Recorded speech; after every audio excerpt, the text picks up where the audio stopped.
Good evening.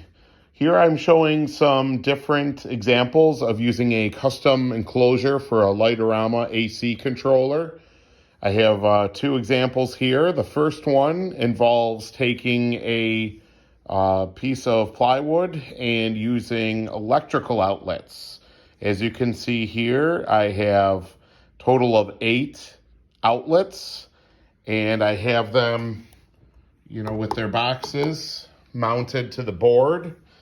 And I have my controller board up here mounted. I've got some standoffs screwed in so it has, good ventilation and whatnot.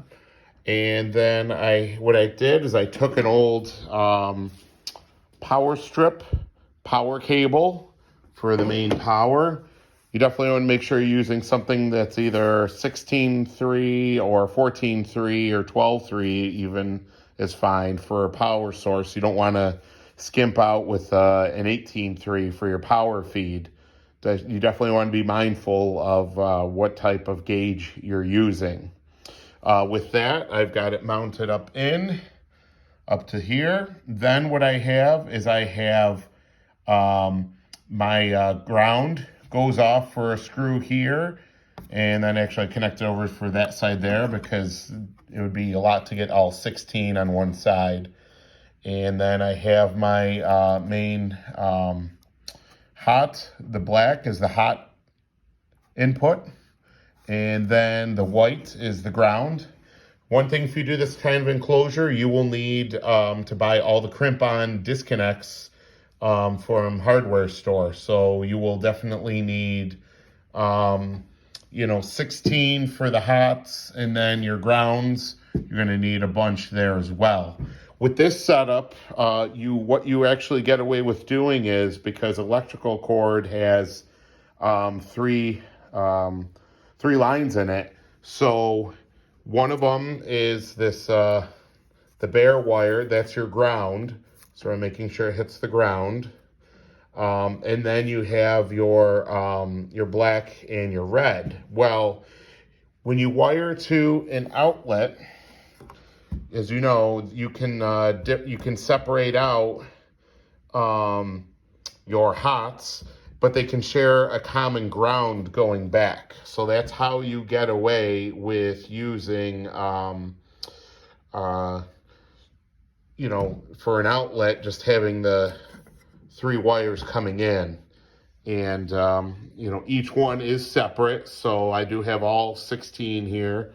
1, 2, 3, 4, 5, 6, 7, 8, 9, 10, 11, 12, 13, 14, 15, 16. Something like this, you got to be careful with what type of enclosure you put it in.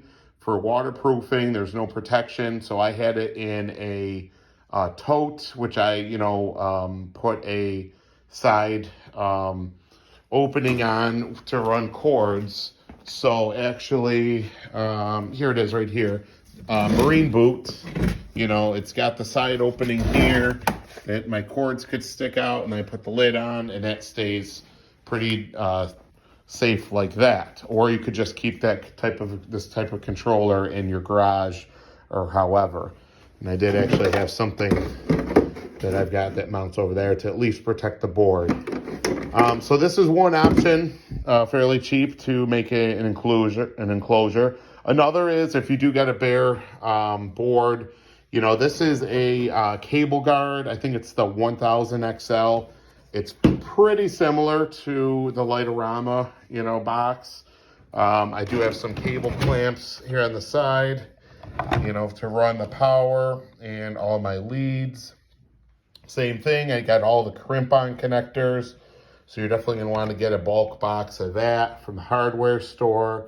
And then, so these are all just the 3 outlet indoor cords, that you get from the dollar store. So 16 times $1, and then you're going to cut off the ends.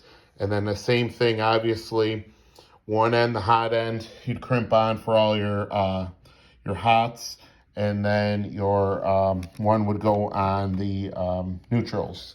So this option obviously is you got to be mindful of what type of cords your lights are plugging in. You know, you're only getting 2 wire out of this. There's no ground, so you're not doing any extension cords. But this was very good for a local 16 channel. It was actually for arches, so you can do a quick 2 arches out of this, 8 and 8, or one big 16 arch or something like that. And then I just use, I'm trying out this here, I'm using beads and a zip tie. So that way it's always, you know, whatever marker you ever use, it just seems to wear away, or tape or whatever. So I'm going to try out these beads and see how they hold up with keeping the number visible.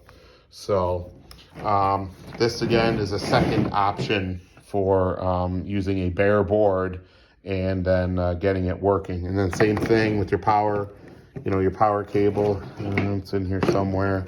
Just be mindful what, you know, what gauge it is. Or, you know, as long as you're using LEDs, you know, you'll be okay. But just keep an eye on what kind of load you're putting onto it and make sure you're not skimping out on your cord, you know.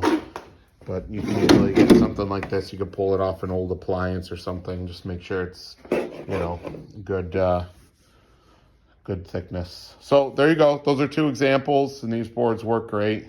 And you know, some people go even as cheap as a Tupperware container. It really doesn't matter as long as you're keeping it away from moisture and whatnot. Then it'll still get the job done. All right, that's it for now. Thanks.